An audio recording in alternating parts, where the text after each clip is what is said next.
노아는 분명히 하늘의 사람이었습니다. 하나님께서 심판하실 때 믿음으로 방주를 준비했고 새하늘과 새 땅의 소망을 품고 살아갔습니다. 그런 새로운 미래와 희망의 실체로 새 내일을 선물로 받은 사람이었습니다. 그러나 세월이 지나면서 하늘보다 땅에 더 가까이 서게 되었을 때에 그는 땅의 사람으로 전락하고 맙니다. 바로 그때 그의 미래의 한 부분이 허물어졌습니다. 함이 술에 취해 벌거벗은 아버지의 허물을 보고 조롱하게 된 사건이 그것입니다. 미래와 희망으로 이어져야 할 자식 세대 안에 상처가 남게 된 것입니다. 그렇다면 사랑하는 여러분, 우리에게 미래란 무엇입니까? 우리 수십 년 살다가 이 땅에서 사라집니다. 그러나 우리가 사라져도 이 땅에는 여전히 남아있는 우리의 미래가 있습니다. 그것이 바로 우리의 자녀들입니다. 우리의 신앙과 같이 믿음과 소망이 그들에게 전해질 때에 그 미래는 하늘의 사람으로 채워질 것입니다. 하지만 우리가 하늘의 사람에서 땅의 사람으로 전락한다면 우리의 자녀란 미래 역시 허물어질 수밖에 없습니다. 그러므로 잊지 마십시오. 하늘을 바라보는 신앙을 놓치면 그 영향은 다음 세대까지 미친다는 사실을 말입니다. 노아가 그랬습니다. 그는 하늘의 사람일 때에 하나님의 구원을 온 가족과 함께 누렸지만 땅의 사람이 되었을 때에 세월호에 할 미래의 한 조각이 무너지고 말았습니다. 사랑하는 여러분, 오늘 우리는 무엇을 바라보고 살고 있습니까? 하늘입니까? 아니면 땅입니까? 우리 자녀들이 하늘을 바라보며 살아갈 수 있도록 우리가 먼저 하늘의 사람으로 서십시다. 우리의 서신이 우리의 시선이 하늘을 향해서 나아갈 때에 하나님 우리의 자녀들을 통해서 미래를 세워 가십니다. 그러므로 다시 하늘을 바라보는 믿음으로 우리의 자녀의 미래를 굳게 세우는 저와 여러분들 수 있기를 주의 이름으로 축복합니다. 이제 우리는 창세기 10장으로 넘어왔습니다. 10장은 무직 언약 이후 인류가 어떻게 땅에 퍼지고 각 민족과 족속이 어떻게 형성되어 가는지를 보여주고 있습니다. 9장에서 생육하고 번성하고 충만하라는 하나님의 복을 받은 셈과 함과 야벳의 계보가 10장에서 구체적으로 열방의 흐름으로 확장되고 있습니다. 다시 말해서 창세기 10장은 창조 이후의 인간 역사의 다음 단락이며 하나님의 구수사적 계획이 민족과 땅끝으로 어떻게 펼쳐지는지를 선명하게 보여주고 있습니다. 심판 이후에도 하나님의 계획은 멈추지 않았고 인류는 노아의 세 아들들을 통해서 다시 퍼져나갑니다. 이는 하나님의 인내와 사랑 그리고 구속의 경륜이 멈추지 않았음을 우리에게 보여주고 있는 것입니다. 우리의 삶에도 이와 같은 홍수 이후의 시간이 있습니다. 죄로 인해서 무너지고 절망하고 실패하고 관계가 끊어지는 순간이 있습니다. 그러나 하나님은 그 자리에서 새로운 역사를 시작하십니다. 홍수는 끝이 아니라 은혜의 새 출발입니다. 홍수 후에 이들에게서 라는 이 구절은 단지 과거를 말하는 것이 아니라 오늘 우리의 삶에 적용될 수 있는 깊은 진리를 담고 있습니다. 하나님은 절망 후에 다시 생명을 주십니다. 심판 후에 구속을 이루어 가십니다. 무너진 후에 다시 회복의 역사를 시작하십니다. 그러므로 우리의 실패 이후에도 새로운 계획을 이루실 하나님의 섭리를 신뢰하며 순종함으로 나아가는 우리 모두가 될 수 있기를 주의 이름으로 축복합니다. 오늘 본 10장은 이렇게 시작이 되는데 우리 1절을 다 같이 읽도록 하겠습니다. 노아의 아들 셈과 함과 야벳의 족보는 이러하니라. 홍수 후에 그들이 아들들을 낳았으니. 이전까지는 족보가 나오면은 노아의 족보였습니다. 그런데 이제는 노아의 아들 셈과 함과 야벳의 족보는 이러하니라 라고 하면서 홍수 이후에 그들이라고 했습니다. 여기서 그들은 셈과 함과 야벳입니다. 이제는 노아의 아들들이 주어가 되었다는 것입니다. 그래서 그들이 아들들을 낳았다라고 했습니다. 여기서 우리말로 아들들이라고 번역된 히브리어는 단순히 아들을 뜻할 뿐만 아니라 손자, 자손, 후손이라는 뜻도 있습니다. 그래서 셈과 함과 야벳이 이제 후손들을 낳기 시작했다는 것입니다. 노아의 자식이었다가 이제는 선조의 입장으로 바뀌어졌습니다. 그래서 8장 이전에는 세 아들들이 노아의 종속적인 존재로 등장하다가 9장에서부터 이들이 독립적인 개체로 등장한다라는 사실을 지난주에 우리가 확인을 했었습니다. 따라서 이 땅에 태어난 모든 인간은 태어나서는 누구의 자식으로 불리겠지만 때가 되면 자기 이름으로 자기의 인생을 살기 시작해야 된다라고 말씀을 드렸습니다. 그런데 10장에 수록된 명단 가운데 야벳 족속은 14족속, 함 족속은 30족속, 셈 족속은 26족속으로 모두가 합하면 70족속입니다. 성경에서 70이라는 숫자는 세계 열국을 상징하는 숫자이고 하나님의 계획과 섭리를 나타내는 숫자이기도 합니다. 따라서 10장에서 70족속이 나오는 것은 단 한 나라도 빠짐없이 세계 모든 나라가 다 노아의 후손이며 하나님의 섭리와 통치 가운데 있음을 암시하고 있는 것입니다. 그래서 본문 2절을 같이 읽도록 하겠습니다. 야벳의 아들은 고멜과 마곡과 마대와 야완과 두발과 메섹과 디라서요.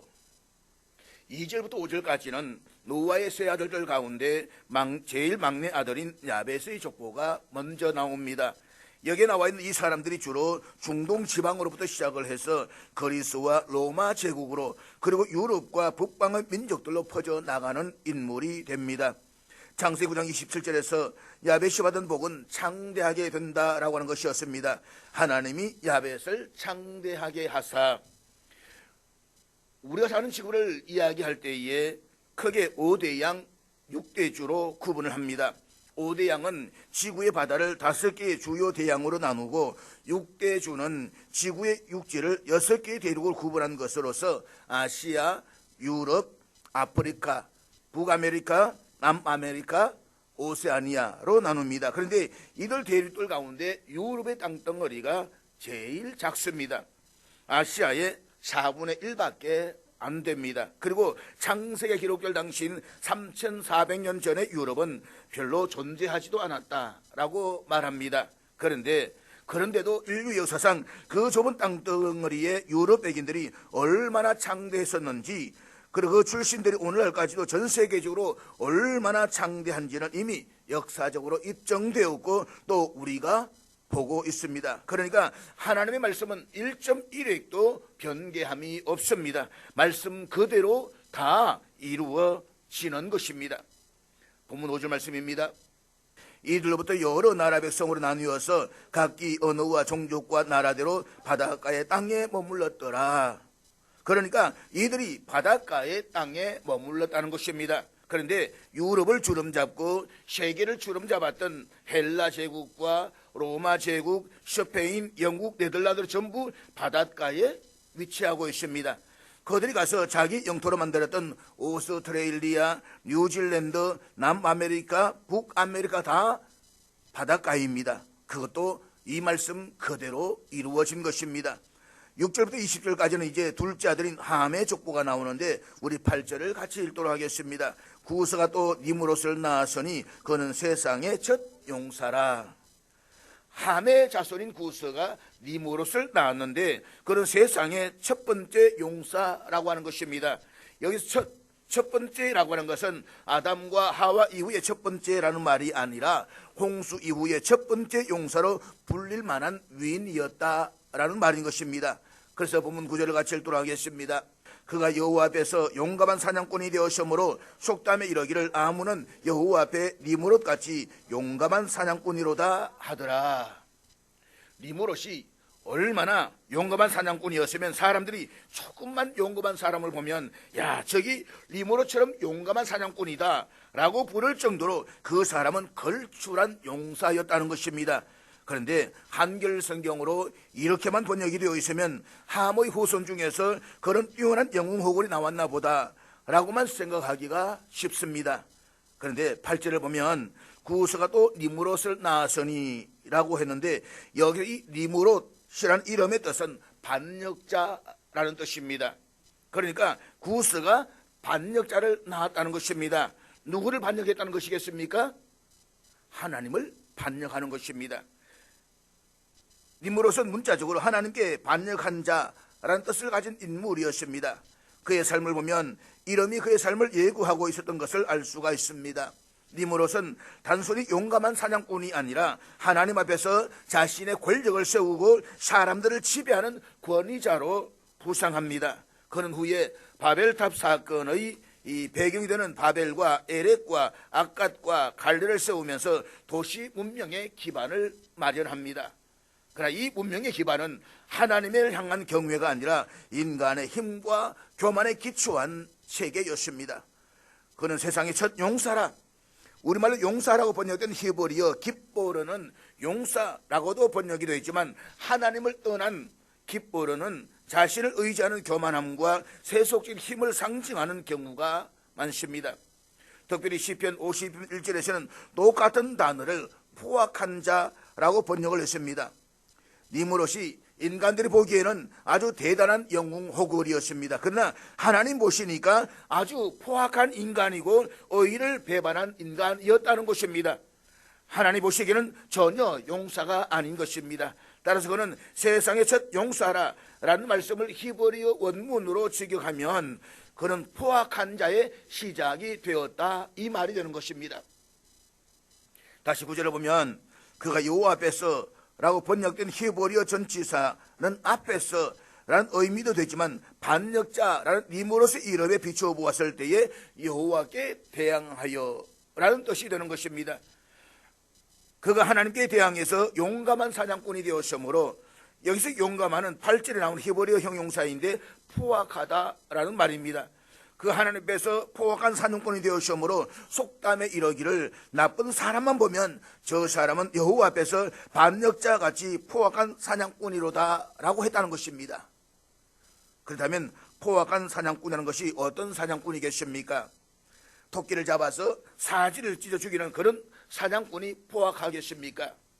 주석가들은 여기서 이 사냥꾼은 인간 사냥꾼이었다라고 보고 있습니다. 결국 니므롯은 폭군으로서 사람을 무시할 뿐만 아니라 하나님조차 무시하고 대항하는 흉악한 범죄자였던 것입니다. 아무개는 여호와 앞에 니므롯같이 용감한 사냥꾼이라 하더라, 이 말이 속담으로 기록되었다고 하는 것은 그의 영향력이 대단했음을 의미하지만 동시에 이 속담이 부정적인 상징으로 굳어졌음을 암시하고 있는 것입니다. 그러니까 그는 인류 역사상 처음으로 등장하는 뛰어난 영웅이었지만 그러나 그는 자신의 힘으로 사람들을 사냥하고 압제하고 하나님께 대항했던 폭군이었다는 말입니다. 그리고 우리말로 사냥하다라는 히브리어는 단순한 동물 사냥만을 의미하지 않습니다. 어떤 이들은 이를 사람을 사로잡다, 영향력을 확장하다, 권세를 장악하다라는 의미로도 해석을 합니다.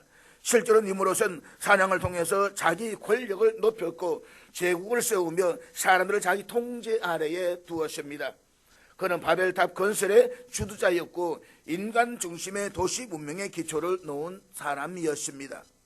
그는 여호와 앞에서 용감한 사냥꾼이라고 불릴 만큼 세상적인 힘과 영향력의 상징이 되었고 사람들은 그를 본받고 싶어 했습니다. 그러나 성경은 그의 이름이 속담이 되었다라고 말합니다. 그리고 그 속담은 니므롯처럼 되지 말라라는 경고의 메시지입니다. 세상 사람은 그를 본받고 싶어 하지만 그는 하나님 보시기에 그는 인간 사냥꾼이었고 폭군이었고 하나님께 대항하는 자였기 때문에 결코 니므롯처럼 되지 말라, 이 말씀을 지금 이렇게 말씀하고 있는 것입니다. 그것은 하나님 없이 성공하는 인간의 오만함이 결국 심판을 받는다는 상징을 보여주고 있는 것입니다. 10절에서 12절까지 말씀 우리 같이 보도록 하겠습니다. 그의 나라는 시날 땅의 바벨과 에렉과 악갓과 갈레에서 시작되었으며 그 땅에서 아수르로 나아가 니느웨와 르호보딜과 갈라와 및 니느웨와 갈라 사이의 레센을 건설하였으니 이는 큰 성읍이라. 그 니므롯, 하나님 보실 때에 반역자가 성읍을 지었는데 작은 성읍이 아닙니다. 큰 성읍입니다. 함의 후예들은 하나님을 경외하는 데는 관심이 없고 오직 세상을 쫓아 자신들의 소욕을 채우며 사는 사람들이었습니다. 그 사람들이 득세를 했습니다. 그런데 이런 함의 후손들의 모습은 홍수 이전에 타락한 인간들의 모습과 너무나도 익숙하지 않습니까? 창세기 4장 16절 이하에 등장하는 가인의 후손들을 보십시오. 가인은 하나님 앞에서 범죄한 이후에 여호와의 얼굴을 피하여 노 땅에 거주합니다. 그는 자신의 아들 이름을 따라서 에녹이라는 성을 세우고 그의 후손들은 금속과 음악, 가축 등을 발전시키면서 도시 문명을 이룹니다. 겉으로 보면 이들은 매우 창의적이고 풍요로운 문화를 창조한 사람들처럼 보입니다. 하지만 이들의 삶에는 하나님이 없었습니다. 성경은 이들의 예배에 대해서 아무 말도 하지 않습니다. 그들은 인간 중심의 문명을 만들었고 결국 라멕의 고백에서 보듯이 폭력과 보복의 정신으로 그 문명의 핵심이 드러납니다. 가인의 후손의 문명은 인간 중심, 자기 이름의 문화, 폭력의 정당화로 지어졌습니다. 창세기 6장 4절에 보면 홍수가 나기 전에 하나님께서 그 당시에 죄악이 관영한 세상을 말씀하실 때에 당시에 네피림이 있었다라고 했습니다. 당시의 사람들은 그들을 다 용사로 보았다는 것입니다. 그 용사가 본문 8절에 등장하는 깃보르입니다. 이들은 세상적 영웅주의의 원형입니다. 그런데 네피림이라는 말이 히브리어로 깡패, 불안당입니다. 그러니까 노아의 홍수가 있기 이전에도 사람들은 야, 저 사람 서타야, 영웅이야 라고 하면서 모든 사람들이 추종하던 인간들이 있었습니다. 그들은 외적으로는 강하고 위대한 존재들이었습니다. 하지만 그들의 삶의 방식은 하나님이 보시기에 불안당이었습니다. 그들은 하나님 앞에서는 타락한 존재들이었습니다. 결국 하나님께서는 그들로 인해서 인간의 죄악이 세상에 가득함을 보시고 마음 아파하시며 홍수로 심판하실 것을 계획하셨습니다. 가인의 후손들과 네피림 그리고 함의 후손들의 삶 속에 흐르는 공통된 주제가 있습니다. 그것은 바로 하나님을 떠난 사람들의 삶이 어떻게 해서 세상적으로 성공하고 눈부신 업적을 이루었지만 그 중심에는 교만과 폭력, 타락이 있었다라는 사실입니다. 오늘날에도 사람들은 영웅을 추앙합니다. 그리고 그 영웅이 하나님의 뜻과 무관하고 자기 이름과 힘을 드러내기 위한 존재일 때에 그것은 결국 하나님의 진노를 부르는 존재가 될 것입니다. 네피림은 용사들을 불렀지만 그 이름은 구원의 대상이 아니라 심판의 대상이었습니다. 자는 여러분, 우리가 세상을 어떤 관점으로 보느냐가 참으로 중요합니다. 우리가 매스컴을 보면 그 매스컴에 얼마나 위대한 스타들이 많이 있습니까? 이 시대에 영들이 있습니다. 그러나 우리는 냉철하게 볼 수가 있어야만 합니다. 그저 우리가 재미로 보는 사람인가? 아니면 우리가 그의 삶을 본받고 싶을 정도로 하나님 관점에서 영웅인가? 아니면 단순히 세속적인 관점에서만 그렇게 하는 것인가? 바르게 볼 수가 있어야만 합니다. 함의 자식들은 홍수 이전의 인본주의이고 또 타락한 삶을 그대로 답습하고 있습니다. 이것은 오늘의 세상도 마찬가지입니다. 우리 시대에도 네피림이나 니무롯과 같은 깃보르 영웅들이 있습니다. 그들은 강한 리더십과 전략적인 통치를 통해서 자신만의 왕국을 세우지만 그 중심에 하나님이 없고 하나님을 거역하는 문화가 깊게 자리 잡고 있습니다. 그런데 문제는 교회와 우리 그리스도인들조차도 네피림이나 니무롯과 같은 영웅이 되고 싶어 한다는 것입니다. 그래서 가인의 후손처럼 기술과 문화가 발전하지만 하나님을 잊어버리고 살아갑니다. 네피림처럼 자신의 능력과 인기, 성공을 앞세우면서 영웅처럼 살아갑니다. 니무롯처럼 눈에 보이는 권력과 제도를 세우면서 하나님 없이 자기 왕국을 만들고 있습니다.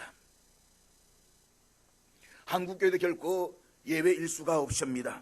한국교회 한때 복음의 방주로서의 역할을 감당했지만 점차 세속화된 권력, 프로그램, 화려한 건물, 영향력으로 스스로를 과시하고자 하는 유혹에 빠져 있습니다. 외형적인 성공과 권력 또 인기를 쫓으며 하나님 앞에서 겸손하게 자기를 낮추기보다 자신의 성을 쌓고 이름을 내고자 하는 유혹은 교회 안팎에서 끊이지 않고 있습니다. 그래서 오늘 우리는 화려한 예배당은 있으나 참된 예배가 없고 많은 사람들이 모이지만 하나님이 기뻐하시는 믿음은 희박한 시대에 살고 있습니다. 그래 잊지 마십시오. 인간의 기술과 문화는 눈부시게 발전했지만 그 중심에 하나님이 없다면 결국 그것은 가인과 함의 후손들이 세운 도시처럼 불안하고 자기 보호를 위해서 폭력을 정동하는 문화로 타락하고 말 것입니다. 그다음 사랑하는 여러분, 오늘 우리는 어느 길을 걸어가고 있습니까? 그리고 어느 길을 택하시겠습니까? 도시를 샀되 하나님 없이 사는 삶입니까? 아니면 예배를 회복하고 하나님을 의지하는 구속사의 족보에 속한 자로 사시겠습니까? 우리는 과연 어떤 용사가 되어야 하겠습니까? 니므로처럼 자신의 이름을 드리는 용사입니까? 아니면 다윗처럼 하나님의 이름을 높이고 의지하며 싸우는 믿음의 용사입니까? 이제 우리는 결단해야만 합니다. 하나님 없는 성공은 무너진 바벨탑입니다. 하나님과 동행하는 삶만이 영원한 열매를 맺을 수가 있습니다. 그러므로 가인의 문화가 아니라 셋의 예배로 나아가십시다. 네피림의 용맹이 아니라 다윗의 순종으로 사십시다. 니므롯의 제국이 아니라 예수 그리스도의 나라로 우리의 삶을 이끌어 가십시다. 그러기 위해서 우리 자신과 교회가 세상을 본받지 말고 오직 하나님을 바라보는 믿음의 사람 다 되시기를 주의 이름으로 축복합니다. 15절부터 18절 등장하는 족속들을 보면 어디서 많이 듣던 족속의 이름들입니다. 바로 여호수아가 가나안 땅을 정복할 때에 거기에서 쫓아낸 원주민들입니다. 정복의 대상이었습니다. 그리고 이들은 철저하게 역사적으로 종의 종이 되는 비참한 삶을 살았습니다. 한때에 그들은 문화를 꽃피웠습니다. 찬란한 과학을 발전시켰습니다. 그렇지만 결국에 그들은 하나님의 심판을 받아서 자신 사는 땅에서조차 쫓김을 당하고 종의 종된 삶을 살아야만 했다라고 하는 것입니다. 그들의 조상이었던 함과 가나안의 잘못 때문이었습니다. 함이 잘못한 것이 무엇이라고 했습니까? 보고서도 안 한 것입니다. 보고서도 자기 욕망 중심으로 살았습니다. 그 결과가 얼마나 바람직하지 못한 결과를 초래하는지 이 족보가 우리에게 그대로 말씀해 주고 있는 것입니다. 이제 21절부터는 셈의 족속인데 우리 21절을 다 같이 읽도록 하겠습니다. 셈은 에벨 온 자손의 조상이요 야벳의 형이라 그에게도 자녀가 출생하였으니, 여기에 보면 셈의 족보가 나오는데 셈은 에벨 온 자손의 조상이요 라고 하면서 에벨이라는 이름을 제일 먼저 앞에다 갖다 놓았습니다. 그러면 이 에벨이 대체 누구입니까? 보면 22절부터 24절까지 우리 같이 읽도록 하겠습니다. 셈의 아들은 엘람과 아슈르와 아르박삭과 룻과 아람이요 아람의 아들은 우스와 훌과 게델과 마스며 아르박삭은 셀라를 낳고 셀라는 에벨을 낳았으며, 여기 본문에 따르면 이 셈이 아르박삭을 낳고 아르박삭이 셀라를 낳고 셀라가 에벨을 낳았다라고 했습니다. 그러니까 에벨은 족보상으로 셈의 정손자인 것입니다. 그런데 셈을 설명하면서 이 정손자 에벨의 이름을 제일 먼저 앞에 갖다 놓았습니다. 왜 그렇게 했을까요? 창세기 11장으로 가서 우리 16절 앞에 한번 같이 보도록 하겠습니다. 에벨은 34세에 벨렉을 낳았고, 계수성에 보면 여기에 에벨이 나옵니다. 그 에벨이 벨렉을 낳았고 벨렉이 러우를 낳았고 러우가 서룩을 낳았고 서우룩이 나홀을 낳았고 나홀이 데라를 낳았다. 그리고 26절에 데라는 70세의 아브람과 나홀과 하란을 낳았더라 라고 하면서 아브람, 즉 아브라함의 이름이 처음으로 여기에 등장을 합니다. 그러니까 에벨이 아브라함의 조상이라는 것입니다. 에벨 혹은 에베르라는 이름은 건너다 라는 뜻이 있는 아바르에서 유래된 말로서 건너온 자라는 의미를 가지는데, 이것은 히브리라는 이름의 어근과 뜻이 동일합니다. 따라서 에벨이라는 이름은 아브라함이 유프라테스 강을 건너서 가나안으로 이주하기 전에 그의 후손들이 유프라테스 강 건너편에 살았음을 암시하는 이름일 수가 있습니다. 그리고 히브리라는 민족의 명칭은 히브리 민족이 에벨의 후손이라는 사실과 더불어서 히브리 민족의 조상인 아브라함이 유프라테스 강을 건너서 가나안으로 이주했음을 반영하는 이름일 수 있다는 것입니다. 그래서 우리 창세기 14장 13절 앞에 우리 같이 읽도록 하겠습니다. 도망한 자가 와서 히브리 사람 아브라함에게 알리니, 그러니까 셈의 정손자 에벨이라는 사람이 히브리 사람의 조상이 되었다는 것입니다. 따라서 본문에서 에벨이라는 이름을 밝힌 것은 앞으로의 성경 역사가 셈의 후손 가운데서도 특별히 에벨의 후손인 히브리 민족을 중심으로 전개될 것임을 암시하는 역할을 하는 것이다 라고 보아야 되는 것입니다. 성경은 1차적으로는 구약 선민으로 부름받은 구약 시대의 구속사의 주역인 히브리 민족을 중심으로 서여졌고, 궁극적으로는 히브리 민족의 혈통을 따라서 태어나실 예수 그리스도 중심으로 서여졌습니다. 따라서 창세기 10장 21절 이하에 기록된 셈의 족보는 하나님이 진행하시는 역사가 구속의 역사임을 우리에게 말해주고 있는 것입니다. 구약 선민 이스라엘이 바로 셈의 후손이고 그의 혈통에서 여자의 후손이 예수로 그렇게 태어나셔서 구속의 역사를 완성하시는 것입니다. 실제로 하나님의 역사는 히브리 민족을 중심으로 이루어지지 않았습니까? 그리고 그 히브리 민족을 통해서 유다의 자손인 예수 그리스도가 이 땅에 오신 것입니다. 그다음 사랑하는 여러분, 셈이 받은 복은 무엇입니까? 창세기 9장 26절 앞에 우리 같이 읽도록 하겠습니다. 또 이르되 셈의 하나님 여호와를 찬송하리로다. 가나안은 셈의 종이 되고. 노아는 셈을 축복하면서 단순히 셈이 복되다라고 말하지 않았습니다. 오히려 셈의 하나님 여호와라고 선포했습니다. 이것은 셈이 받은 가장 큰 축복이 단순히 물질적인 번성이나 땅의 기업이 아니라 하나님 자신이 그의 하나님이 되어주시는 관계의 축복이라는 것을 의미합니다. 그러니까 하나님께서 셈의 계보를 통해서 역사하시겠다는 것입니다. 그런데 그 셈의 계보 중에서 하나님께서 역사하셨던 선민의 히브리 민족의 조상이 바로 에벨이었습니다. 그래서 셈의 하나님이 되신다라는 그 말씀이 이루어졌음을 보여주기 위해서 성경의 기자는 에벨의 이름을 셈 밑에 제일 먼저 올려놓았다는 것입니다. 본문 25절 우리 같이 읽도록 하겠습니다. 에벨은 두 아들을 낳고 하나의 이름은 벨렉이라 하였으니 그 때 세상이 나뉘었으며 벨렉의 아우의 이름은 욕단이며. 에벨이 두 아들을 낳고 그때 세상이 나뉘어졌다고 해서 벨렉이라고 이름을 지었다고 했습니다. 여기에 세상이 나뉘어졌다라고 하는 말은 오스트레일리아가 아프리카에서 떨어져 나갔다 그런 말이 아닙니다. 우리가 다음 주일에 살펴보겠지만 창세기 11장에 바벨탑 사건이 있습니다. 인간이 교만해서 바벨탑을 지으려고 하다가 하나님께서 언어를 혼잡하게 하시고 다 흩어졌습니다. 그 사건을 지금 이야기하는 것입니다. 그래서 하나님께 타락한 인간들의 언어를 혼잡하게 하시고 그들을 다 지상에서 흩어내시는 가운데서도 셈의 하나님이 히브리 민족을 중심으로 당신의 역사를 이루어 가시는 하나님의 섭리는 변함없이 이루어졌다는 것입니다. 그 사실을 지금 이 족보가 강조하고자 하는 것입니다. 그래서 이 족보가 계속되면 이 족보를 통해서 예수 그리스도께서 오십니다. 하나님의 말씀은 1.1획도 틀림없이 그대로 다 이루어진 것입니다. 셈이 자는 것은 아버지 노아의 수치를 보지 않고 덮은 것입니다. 그리고 자기 동생 야벳까지도 그 의로운 길에 인도해 드렸다는 것입니다.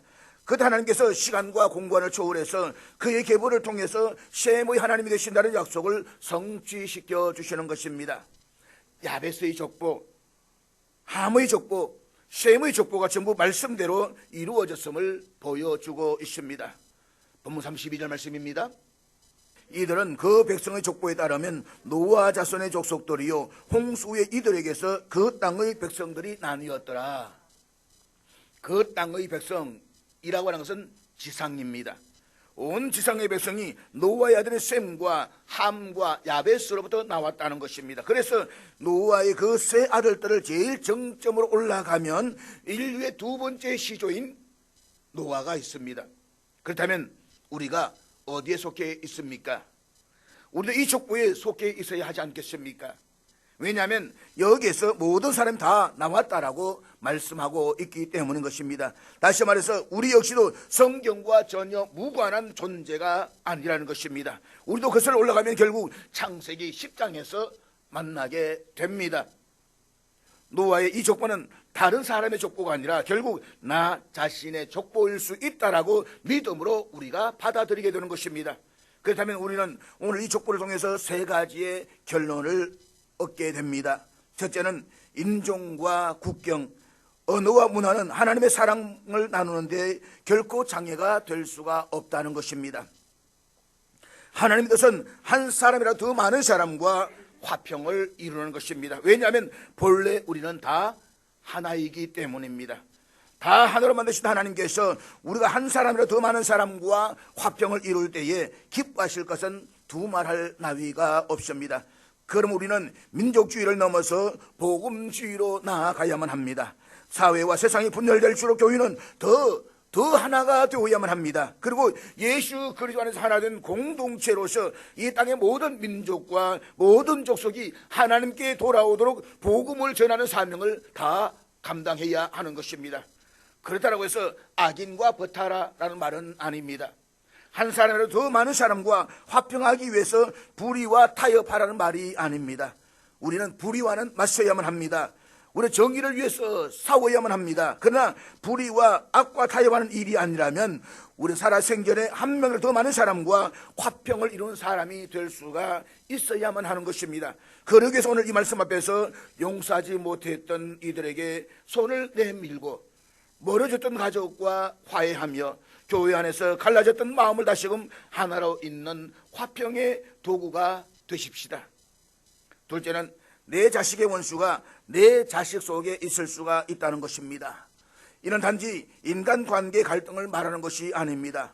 죄악의 씨앗이 내 자녀 안에 심겨질 수가 있고 믿음 없는 삶의 결과가 나의 가정 안에서도 나타날 수 있음을 경고하는 것입니다. 그러므로 우리는 자녀 교육을 더 이상 세상에 맡겨서는 안 됩니다. 우리가 우리의 자녀들이 그리스도 안에서 서로 사랑하는 법을 훈련하고 생활화하도록 그 자식들을 믿음으로 인도하는 것은 자식들에게 세상에 그 무엇을 주는 것보다 더 중요하다는 사실을 잊지 말아야 하는 것입니다. 그것이 없을 때는 세상에 것이 많아질수록 자식들은 더 빨리 원수가 될 수가 있습니다. 그렇기에 부모된 우리는 자신들의 믿음에 대해서 무관심한 방관자가 아니라 하나님의 말씀으로 날마다 무장시켜야 할 파수꾼임을 잊지 마십시오. 셋째는 결국 우리가 그리스도 안에서 믿음의 삶을 살아간다라고 하는 것은 주님 안에서 믿음의 족보를 잇는 것임을 잊지 말아야 합니다. 나 혼자 잘 믿고 끝나는 것이 아니라 나의 믿음을 내 자식이 계승하고 또 나의 손자가 계승하고 그래서 믿음의 족보를 이루어가는 것이 결국 우리가 해야 할 일입니다. 그런데 그것이 우리의 노력으로 됩니까? 안 됩니다. 그렇지만 그리스도 안에서는 됩니다. 마태복음 1장에 기록된 그리스도의 족보를 한번 보십시오. 마태복음 1장에 그 족보가 있다는 자체가 바로 우리에게는 복음입니다. 거기에 있는 아브라함, 야곱, 이삭, 다윗 중에서 허물은 없는 인간이 어디에 있습니까? 그들 가운데에 노아처럼 한순간에 땅에 인간 전략 안 했던 사람이 어디에 있습니까? 그렇지만 그리스도 안에서는 주님의 은혜에 의해서 그 믿음의 족보가 이어지게 되는데 이게 얼마나 놀라운 복음입니까? 우리가 그렇게 허물투성이라도 예수 그리스도 안에서 내 인생을 꾸려나갈 때에 주님께서 이처럼 엮어 가신다는 것입니다. 내가 내 욕심을 쫓아서 세상을 섬기면 저는 단언합니다. 100년이 가기 전에 여러분 자식의 원수는 자식 속에서 나올 수 있습니다. 그런데 내가 그리스도 안에서 내 삶을 엮어가고 내 자식에게 그리스도를 유산으로 넘겨주면 비록 세상에 허물이 많고 부족한 것 투성이라도 모자란 것이 더 많다라고 할지라도 주님께서 당신의 은혜와 능력으로 믿음의 족보를 이어가게 해 주실 것입니다. 그렇다면 묻습니다. 여러분 오늘 여러분의 이름이 믿음의 족보 안에 기록되어져 있습니까? 여러분의 삶이 자녀와 다음 세대에게 믿음의 본이 되고 있습니까? 하나님은 아브라함을 부르실 때에 그 한 사람을 보신 것이 아니라 그를 통해서 이어질 수많은 믿음의 세대를 보셨습니다. 오늘 하나님 바로 저와 여러분을 통해서 그 족보를 이어가기를 원하십니다. 그리고 우리도 하나님의 구속사의 족보에 한 자리에 서 있습니다. 우리 모두는 세모의 후손, 믿음의 자손, 예수 그리스도 안에서 하나님의 가족으로 부름을 받았습니다. 그러므로 사랑하는 여러분, 오늘의 이 말씀 앞에서 우리 결단하십시다. 하나님, 제가 화평의 통로가 되겠습니다. 주님, 내 자녀가 세상의 원수가 아니라 하나님의 동력자가 되겠습니다. 제가 믿음의 족보를 잇는 자가 되겠습니다. 그렇습니다. 먼저 우리가 주님을 주인으로 모시고 우리 자식들에게 그 주님을 유산으로 남겨드리십시다. 우리의 이름도 하나님 나라의 족보에 기록되도록 다시 순종의 삶으로, 믿음의 삶으로 나아가십시다. 이젠 우리 가정이, 우리 교회가, 우리 삶의 현장이 그 복음의 통로가 되게 하십시다. 그로 이제는 족보를 잃는 자가 아니라 족보를 이어가는 자가 되십시다. 그리하여서 예수 그리스도 안에서 모든 민족과 족속과 방언이 하나가 되는 그날까지 믿음으로 살아가는 그 한 사람이 되시기를 주의 이름으로 축복합니다.